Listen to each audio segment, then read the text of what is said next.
Si Judas, pari po siya at that moment. And that even in the misery of Judas, even in that 3 times denial of Peter, the Lord sees. He does not choose perfect men. He knows their weaknesses. He knows that they will fail. He knows that there will be moments where they will be unfaithful, and yet He remains to choose them. Para sa amin, that should probably be one of the best reasons why we should remain humble. Because Christ chooses people whom He knows are not perfect, but weak. Ang kaibahan lang ni Judas at ni Pedro.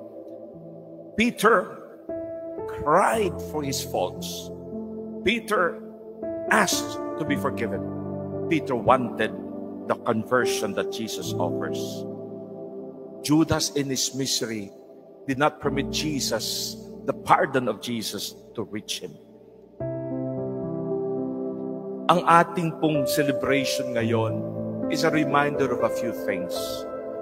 Not to forget that there is an eternal priest who continues to intercede for us. And He knows our weaknesses. He knows our miseries. And He will continue to pray that we will be made perfect to be with Him in